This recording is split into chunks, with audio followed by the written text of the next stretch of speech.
ನಮಸ್ಕಾರ ಸ್ನೇಹಿತರೆ. Aircraft accident bureau ಇಂದ ಪ್ರಿಲಿಮಿನರಿ ರಿಪೋರ್ಟ್ ಸಹ ಸಬ್ಮಿಟ್ ಆಯ್ತು. ಏರ್ ಇಂಡಿಯಾ 171 ಅಹಮದಾಬಾದ್ ಏರ್ಕ್ರಾಫ್ಟ್ ನ ಕ್ರಾಶ್ ಆಗಿದ್ದಂಗೆ. ಸ್ನೇಹಿತರೆ, ರಿಪೋರ್ಟ್ ನಲ್ಲಿ ಬಂದಿರೋ ಪ್ರಕಾರ AI 171 ಏರ್ಕ್ರಾಫ್ಟ್ ನ 2 ಇಂಜಿನ್ ಗಳ ತೈಲ ಸಪ್ಲೈ ಆಗುವ ಸ್ವಿಚ್ ಆಫ್ ಆಗಿತ್ತು. ಇದಾಗಿರೋದು ಯಾವಾಗ? ಏರ್ಕ್ರಾಫ್ಟ್ ಟೇಕ್ ಆಫ್ ಆದ ಮೇಲೆ. ಅಂದ್ರೆ ಟೇಕ್ ಆಫ್ ಆಗೋದಕ್ಕೂ ಮುಂಚೆ ಸ್ವಿಚ್ ಆನ್ ಆಗಿರ್ಲೇಬೇಕು. ಟೇಕ್ ಆಫ್ ಆದ ನಂತರ ಗಾಳಿಯಲ್ಲಿ ವಿಮಾನ ಹಾರಾಡುವಾಗ ಆಫ್ ಆಗಿದೆ. ಏರ್ಕ್ರಾಫ್ಟ್ ನ ಕಾಕ್ಪಿಟ್ ನಲ್ಲಿ ಇದ್ದಿದ್ದು ಇಬ್ಬರೇ ಪೈಲಟ್ಗಳು, ಬೇರೆಯವರಿಗೆ ಅವಕಾಶ ಇರೋದಿಲ್ಲ. ಮಧ್ಯ ಆಫ್ ಆಗಿದ್ದೇ ಹೇಗೆ? ನೀವು ಕೇಳ್ಬೋದು, ಫ್ಲೈಟ್ ಹಾರೋದಕ್ಕೂ ಮುಂಚೆ ಆಫ್ ಆಗಿರಬಹುದಲ್ಲ ಅಂತ. ಸಾಧ್ಯನೇ ಇಲ್ಲ. ಉದಾಹರಣೆಗೆ ನಿಮ್ಮ 2 ವೀಲರ್ ನೇ ತೆಗೆದುಕೊಳ್ಳಿ. ಇಂಜಿನ್ ಗೆ ಪೆಟ್ರೋಲ್ ಸಪ್ಲೈ ಆಗೋ ನಾಬ್ ನ ಬಂದ್ ಮಾಡಿ ಸ್ಟಾರ್ಟ್ ಮಾಡಿ ಆಗತ್ತಾ ಸ್ಟಾರ್ಟ್? ಇಂಜಿನ್ ಸ್ಟಾರ್ಟ್ ಆಗಲ್ಲ. ಅಂದ್ರೆ ವಿಮಾನ ಆಕಾಶದಲ್ಲಿ ಹಾರಾಡುವಾಗ ಆಫ್ ಆಗಿದೆ. ಅದನ್ನ ಮಾಡಿದ್ಯಾರು?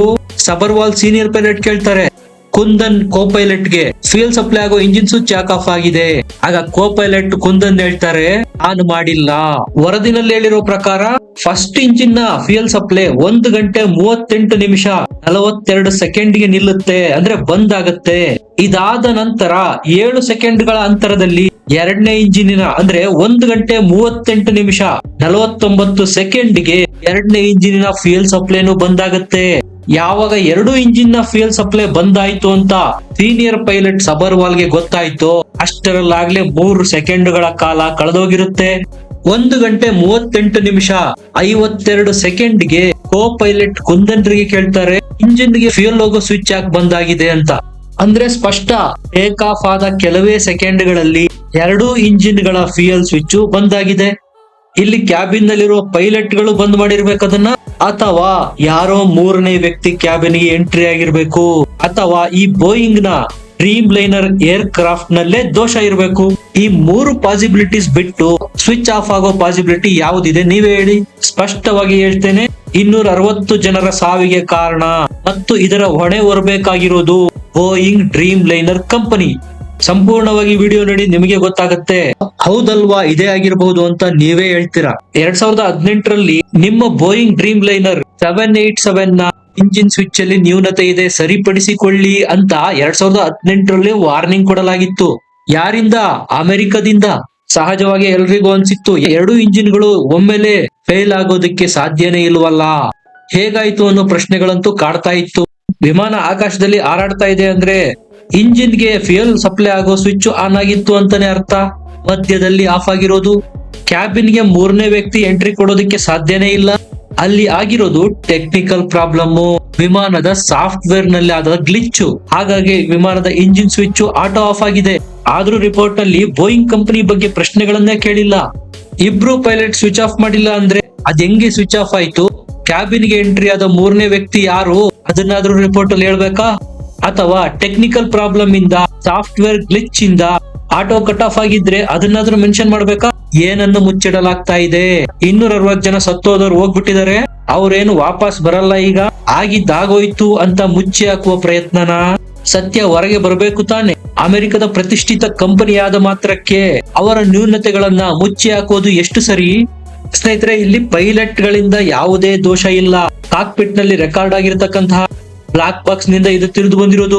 ಸೀನಿಯರ್ ಪೈಲಟ್ ಸುಮಿತ್ ಅವರು ಏರ್ ಕ್ರಾಫ್ಟ್ ನ ವಿಚಾರಣೆ ಮಾಡೋದು, ಮಾನಿಟರಿಂಗ್ ಮಾಡೋದನ್ನ ಮಾಡ್ತಾ ಇದ್ರು. ಇನ್ನೊಬ್ಬ ಕೋ ಪೈಲಟ್ ಕುಂದನ್ ಅವರು ಏರ್ ಕ್ರಾಫ್ಟ್ ನ ಫ್ಲೈ ಮಾಡ್ತಾ ಇದ್ರು. ನೀವೇ ನೋಡಿ, ಇಬ್ಬರು ಪೈಲಟ್ ಗಳಿಗೆ ಸಾವಿರಾರು ಗಂಟೆ ಆಕಾಶದಲ್ಲಿ ಪ್ಲೇನ್ ಅನ್ನ ಆರಿಸಿದ ಅನುಭವ ಇತ್ತು. ಪ್ಲೈನ್ ಟೇಕ್ ಆಫ್ ಆದ 3 ಸೆಕೆಂಡ್ಗಳಲ್ಲೇ ಇಂಜಿನ್ ಗೆ ಇಂಧನ ಸಪ್ಲೈ ಮಾಡುವ ಸ್ವಿಚ್ ಆಫ್ ಆಗೋಗಿತ್ತು. ನಾನು ವಿತ್ ಟೈಮ್ ಹೇಳಿದೆ, 1 ಗಂಟೆ 38 ನಿಮಿಷ 42 ಸೆಕೆಂಡ್ ಗೆ ಮೊದಲನೇ ಇಂಜಿನ್ ಕೆಲಸ ಮಾಡೋದು ಬಂದ್ ಮಾಡ್ತು. ಯಾಕಂದ್ರೆ ಫ್ಯೂಯಲ್ಲೇ ಹೋಗ್ತಾ ಇಲ್ಲ. ಶಕ್ತಿ ಎಲ್ಲಿಂದ ಬರುತ್ತೆ ವಿಮಾನಕ್ಕೆ ಥ್ರಸ್ಟ್ ಕೊಡೋದಕ್ಕೆ ಇಂಜಿನ್ ಗೆ? ಅದಾದ 7 ಸೆಕೆಂಡ್ಗಳ ಗ್ಯಾಪ್ ಅಲ್ಲಿ ಎರಡನೇ ಇಂಜಿನ್ ಸಹ ಕೆಲಸ ಮಾಡೋದು ಬಂದ್ ಮಾಡ್ತು. ಸೀನಿಯರ್ ಪೈಲಟ್ ಸುಮಿತ್ ಅಗರ್ವಾಲ್ ರಿಗೆ ಏನ್ ಆಗ್ತಾ ಇದೆ ಅಂತಾನೆ ಗೊತ್ತಾಗ್ತಾ ಇಲ್ಲ. ತಕ್ಷಣ ಕೋ ಪೈಲಟ್ ಕುಂದನ್ ಅವ್ರಿಗೆ ಕೇಳ್ತಾರೆ, ಇಂಜಿನ್ ಸ್ವಿಚ್ ಯಾಕೆ ಆಫ್ ಆಗಿದೆ? ಆಗ ಗಾಬರಿಯಿಂದ ನಾನ್ ಮಾಡಿಲ್ಲ, ಹೇಗಾಯ್ತೋ ಗೊತ್ತಿಲ್ಲ ಅಂತ ತಕ್ಷಣ ಆನ್ ಮಾಡಿದರೆ ಸಹ. ಆದ್ರೆ ಅಷ್ಟೊತ್ತಿಗೆ ಕಾಲ ಮಿಂಚಿ ಹೋಗಿತ್ತು. ಇಂಜಿನ್ ಗೆ ಇಂಧನ ಪೂರೈಕೆ ಇಲ್ಲದೆ ಶಕ್ತಿಗುಂದಿತ್ತು. ವಿಮಾನ ಮುಂದೆ ಸಾಗೋದಿಕ್ಕೆ ಮತ್ತು ಮೇಲೆ ಏರೋದಿಕ್ಕೆ ಬೇಕಾದ ಥ್ರಸ್ಟ್ ಕೊಡುವಲ್ಲಿ ಇಂಜಿನ್ ಗೆ ಬೇಕಾದ ಶಕ್ತಿ, ಇಂಧನನೇ ಪೂರೈಕೆ ಆಗ್ತಾ ಇರಲಿಲ್ಲ. ಇನ್ನ ವಿಮಾನನ ಮೇಲಕ್ಕೆತ್ತು ಅಂದ್ರೆ ಹೇಗೆ ಸಾಧ್ಯ? ಆ ಫೋಟೋಗಳಲ್ಲಿ ನೀವು ನೋಡಿರ್ಬೋದು, ಏರ್ ಕ್ರಾಫ್ಟ್ ರ್ಯಾಟ್ ಓಪನ್ ಆಗಿದೆ. ಇದು ಯಾವಾಗ ಓಪನ್ ಆಗುತ್ತಪ್ಪ ಅಂದ್ರೆ ಎಮರ್ಜೆನ್ಸಿ ಸಮಯದಲ್ಲಿ ಏರ್ ಕ್ರಾಫ್ಟ್ ಗೆ ತಕ್ಷಣ ಪವರ್ ಬೇಕಾಗಿರುತ್ತೆ. ಅಂತಹ ಸಮಯದಲ್ಲಿ ಪವರ್ ಸಪ್ಲೈ ಮಾಡೋದಕ್ಕೆ ಈ ರ್ಯಾಟ್ ಓಪನ್ ಆಗುತ್ತೆ. ಈ ರ್ಯಾಟ್ ನ ಯಾವಾಗ ಕಂಪ್ಲೀಟ್ ಆಗಿ ಯೂಸ್ ಮಾಡಿಕೊಳ್ಬಹುದು ಅಂದ್ರೆ, ಒಂದು ಏರ್ ಕ್ರಾಫ್ಟ್ ಆಕಾಶದಲ್ಲಿ ಸಾಕಷ್ಟು ಎತ್ತರದಲ್ಲಿ ಹಾರಾಡ್ತಾ ಇರುವಾಗ ಈ ರೀತಿ ಟೆಕ್ನಿಕಲ್ ಗ್ಲಿಚ್ ಆಗಿ ಇಂಜಿನ್ ಬಂದಾದಾಗ ಅದರ ರ್ಯಾಟ್ ಕೊಡ್ತಕ್ಕಂತಹ ಪವರ್ ನ ಬಳಸಿ ಮತ್ತೆ ಇಂಜಿನ್ ನ ಮೇಲೆತ್ತಬಹುದು. ಸುರಕ್ಷಿತ ಸ್ಥಳದಲ್ಲಿ ಲ್ಯಾಂಡ್ ಮಾಡೋದಕ್ಕೆ ಬೇಕಾದ ಪವರ್ ನ ರ್ಯಾಟ್ ಕೊಡುತ್ತೆ. ಆದ್ರೆ ಇಲ್ಲಾಗಿದ್ದು ಇನ್ನೂ ವಿಮಾನ ಸಾಕಷ್ಟು ಎತ್ತರಕ್ಕೆ ಏರಿರ್ಲಿಲ್ಲ. ತಕ್ಷಣ ರ್ಯಾಟ್ ಓಪನ್ ಆಗಿ ಪವರ್ ಸಪ್ಲೈ ಕೊಟ್ಟರೂ ಸಹ ಪೈಲಟ್ ಗಳು ತಕ್ಷಣ ಇಂಜಿನ್ ನ ಸ್ವಿಚ್ ಅನ್ನ ಆನ್ ಮಾಡಿದ್ರೂ ಸಹ ಇಂಜಿನ್ ಗೆ ಇಂಧನ ಸಪ್ಲೈ ಆಗಿ ಪವರ್ ಜನರೇಟ್ ಆಗೋದಿಕ್ಕೆ ಸಹಜವಾಗಿ ಸ್ವಲ್ಪ ಟೈಮ್ ತೆಗೆದುಕೊಳ್ಳುತ್ತೆ. ಆದ್ರೆ ಟೈಮ್ ಎಲ್ಲಿತ್ತು? ಅದಕ್ಕೆ ಕಾರಣ ಎತ್ತರ ಕಡಿಮೆ ಇತ್ತು. ನಾನ್ ನಿಮ್ಗೆ ಪ್ರಾರಂಭದಲ್ಲಿ ಹೇಳಿದೆ, ಡಿಸೆಂಬರ್ 17, 2018 ಅಮೆರಿಕದ ಅಡ್ವೈಸರಿ ಒಂದು ನೋಟಿಸ್ ಇಶ್ಯೂ ಮಾಡುತ್ತೆ. ಇದೇ Boeing company 787 dream liner air craft ನ ಇಂಜಿನ್ ಸ್ವಿಚ್ ಏನಿದೆ ಅದು ತನಗೆ ತಾನೇ ಶಿಫ್ಟ್ ಆಗ್ಬಿಡುತ್ತೆ, ನ್ಯೂನತೆ ಇದೆ ಇದರಲ್ಲಿ, ಇದನ್ನ ಸರಿಪಡಿಸಿ ಅಂತ ಅಡ್ವೈಸರ್ ಜಾರಿ ಮಾಡಿತ್ತು ಅಮೆರಿಕ. 2018ರಿಂದ 7 ವರ್ಷಗಳ ನಂತರ ಮತ್ತೊಮ್ಮೆ ಇದೇ ನ್ಯೂನತೆ ಕಾಣಿಸಿಕೊಂಡಿತ್ತು ನೋಡಿ, ಇದೇ ಬೋಯಿಂಗ್ ಡ್ರೀಮ್ ಲೈನರ್ 787 ನಲ್ಲಿ. ಈಗ ಹೇಳಿ ತಪ್ಪ್ಯಾರ್ದು? ಪೈಲಟ್ ದ, Boeing the?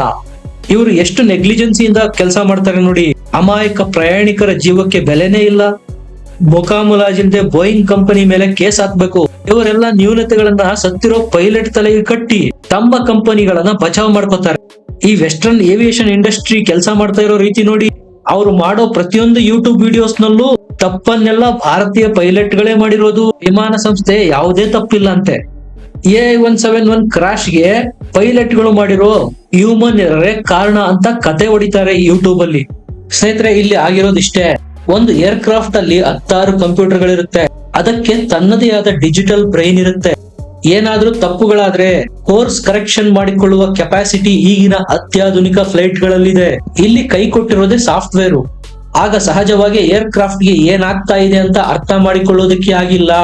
Air craft land ಅಲ್ಲಿ ಇದೆಯಾ, ಫ್ಲೈ ಆಗ್ತಾ ಇದೆಯಾ, engine switch auto cut off ಆಗಿದೆ ಅಂದ್ರೆ ಅದರ ಅರ್ಥ ಏರ್ ಕ್ರಾಫ್ಟ್ ನ digital brain air craft land ಅಲ್ಲೇ ಇದೆ, ಫ್ಲೈ ಆಗ್ತಾ ಇಲ್ಲ ಅಂತಾನೆ ಅರ್ಥ ಮಾಡ್ಕೊಂಡಿರೋದು. ಈಗ ಹೇಳಿ, ಇದು ಹ್ಯೂಮನ್ ಎರರಾ, ಪೈಲಟ್ ಗಳು ಮಾಡಿರೋ ತಪ್ಪಾ? ಯಾವ ರೀತಿ ಇದೆ ನೋಡಿ ಇವರ ಸಾಫ್ಟ್ವೇರ್. ಸ್ನೇಹಿತರೆ, ಇದು ಸಿಂಪಲ್. ಏರ್ ಕ್ರಾಫ್ಟ್ ಏನ್ ಅರ್ಥ ಮಾಡ್ಕೊಂಡಿದೆ? ನಾನು ಇನ್ನೂ ಲ್ಯಾಂಡ್ ಅಲ್ಲೇ ಇದ್ದೀನಿ, ಫ್ಲೈ ಆಗ್ತಾ ಇಲ್ಲ, ಥ್ರಸ್ಟ್ ಯಾಕೆ ಕೊಡ್ಬೇಕು, ಇಂಜಿನ್ ಗೆ ಫ್ಯೂಯಲ್ ಯಾಕೆ ಸಪ್ಲೈ ಮಾಡಬೇಕು ಅಂತ ಆಟೋ ಕಟ್ ಆಫ್ ಆಗಿರೋದು. ಸಹಜವಾಗಿ ಇಂಧನ ಪೂರೈಕೆ ಆಗದೆ ಇರೋದ್ರಿಂದ ಇಂಜಿನ್ ಗೆ ಶಕ್ತಿ ಸಿಕ್ಕಿಲ್ಲ. ಇಂಜಿನ್ ಗೆ ಶಕ್ತಿ ಸಿಗದೆ ಇರೋದ್ರಿಂದ ವಿಮಾನ ಮೇಲೇಳೋದಕ್ಕೆ ಮತ್ತು ಮುಂದಕ್ಕೆ ಹೋಗೋದಿಕ್ಕೆ ಬೇಕಾದ ಥ್ರಸ್ಟ್ ಸಿಗ್ಲಿಲ್ಲ. ಪತನ ಆಗೋದ್ ಬಿಟ್ರೆ ಉಳಿದಿರೋ ದಾರಿಯಾದ್ರೂ ಏನು? ಸ್ನೇಹಿತರೆ, ಇವ್ರದ್ದು ಎಷ್ಟು ನೆಗ್ಲಿಜೆನ್ಸಿ ಇದೆ ನೋಡಿ. ಇದೇ ಪ್ಲೇನು ಅಹಮದಾಬಾದ್ ನಿಂದ ಲಂಡನ್ ಹೋಗೋಕ್ಕೂ ಮುಂಚೆ ಡೆಲ್ಲಿನಿಂದ ಅಹಮದಾಬಾದ್ಗೆ ಬಂದಿರುತ್ತೆ. ಆಗ ಸಾಕಷ್ಟು ಪ್ಯಾಸೆಂಜರ್ಗಳು ರಿಪೋರ್ಟ್ ಸಹ ಮಾಡಿರ್ತಾರೆ, AC ವರ್ಕ್ ಆಗ್ತಾ ಇಲ್ಲ, ಮುಂದೆ ಇರ್ತಕ್ಕಂತಹ ಟಿವಿ ಸ್ಕ್ರೀನ್ ವರ್ಕ್ ಆಗ್ತಾ ಇಲ್ಲ ಅಂತ. ಆದ್ರೂ ಬೋಯಿಂಗ್ ಸಂಸ್ಥೆ ಮಾಡಿರುವ ಏರ್ ಕ್ರಾಫ್ಟ್ ತಾನೆ, ಅಮೆರಿಕದ ಕಂಪನಿ 2 ಕೊಂಬಿರುತ್ತಲ್ಲ ಅದಕ್ಕೆ. ಹಾಗಾಗಿ ಯಾವುದೇ ಪ್ರಿಕಾಷನರಿ ಮೆಜರ್ಸ್ ತೆಗೆದುಕೊಂಡಿಲ್ಲ. ಸ್ನೇಹಿತರೆ, ಇದು ಅಟ್ಟರ್ ನೆಗ್ಲಿಜೆನ್ಸಿಯಿಂದ ಆಗಿರೋದು. ನ್ಯೂನತೆ ಇರೋದ್ರ ಬಗ್ಗೆ ಏರ್ ಕ್ರಾಫ್ಟ್ ಸೂಚನೆಗಳನ್ನ ಕೊಡ್ತಾ ಇದ್ರು ಸಹ ಅದನ್ನ ಸೀರಿಯಸ್ ಆಗಿ ಪರಿಗಣಿಸದೇ ಇರೋದ್ರಿಂದ 260 ಜನರ ಅಮಾಯಕರ ಜೀವ ಬಲಿಯಾಗಿದೆ. ಇದಕ್ಕೆ ಅಮೆರಿಕದ ಬೋಯಿಂಗ್ ಕಂಪನಿ ಉತ್ತರ ಕೊಡ್ಲೇಬೇಕಾಗತ್ತೆ. ನಿಮಗೇನನ್ಸುತ್ತೆ ಕಮೆಂಟ್ ಮಾಡಿ, ಲೈಕ್ ಮಾಡಿ, ಚಾನಲ್ ನ ಸಬ್ಸ್ಕ್ರೈಬ್ ಮಾಡಿ, ಬೆಲ್ ಐಕಾನ್ ತಪ್ಪದೆ ಪ್ರೆಸ್ ಮಾಡಿ. ಮತ್ತೆ ಸಿಗೋಣ. ನಮಸ್ಕಾರ.